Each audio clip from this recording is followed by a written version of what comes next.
Hello, what's up guys? Welcome again sa aking YouTube channel. Welcome to Raketerong Pobre.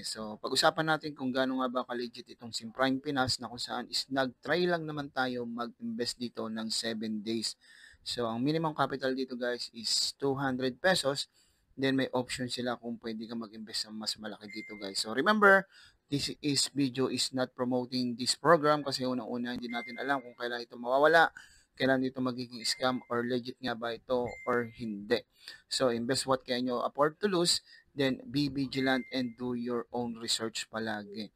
Yan nga guys, sa pag-withdraw nito, naka 7 days na nga tayo. Meron tayong contract na 7 days at lock-in. Ito nga is withdrawin na natin siya. Dito, i-scroll mo lang to. Meron ka dito makikita sa baba na collect. Na-collect na natin siya kanina.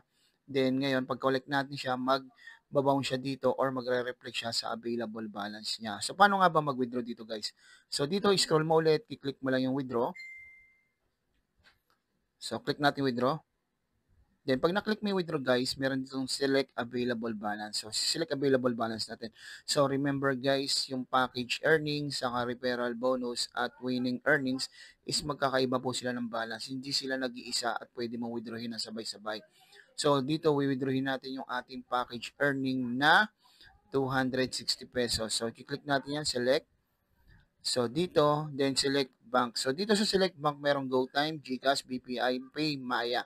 GCash tayo. Then, yan. Then, itatype natin dito. Yan, itatype natin yung ating pangalan. Pangalan natin, tatype natin. Kung ano yung pangalan sa GCash. Type muna natin. Then, account number, kung ano yung number natin sa GCash.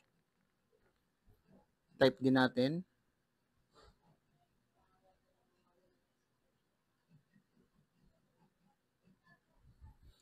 Dito,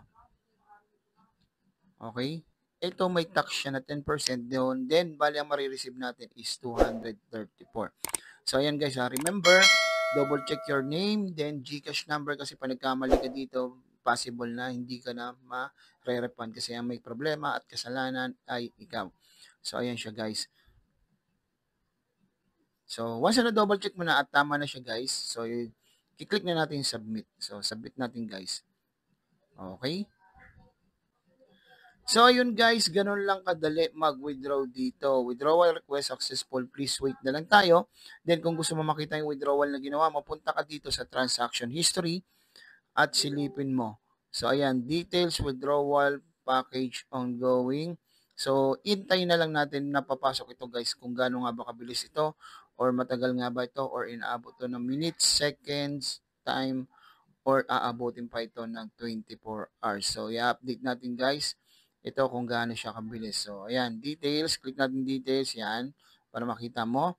Ayun guys, update ko kayo kung pumasok nga to sa GCash natin or hindi pa. Sa iba kasing program is instant talaga yung withdrawal na nagtatagal lang na minsan ng 1 minute, 2 minutes to 5 minutes. At ito nga is si Prime Pinas is double check natin kung talaga mabilis din ang processing ng withdrawal guys. Ayun nga guys, I hope meron kayo natutunan sa ating video na ginawa ngayon. Siyempre guys, kung bago ka pa lang sa aking YouTube channel, please pakisupport naman ako at pakisubscribe naman si Raketerong Pobre. Then paklik na rin ako ng subscribe button and also paklik na rin ako ng ring notification bell para updated ka sa mga bago kong video pinapalabas, and also hit the like, share, and comments. Again guys, thank you again for watching Raketerong Pobre.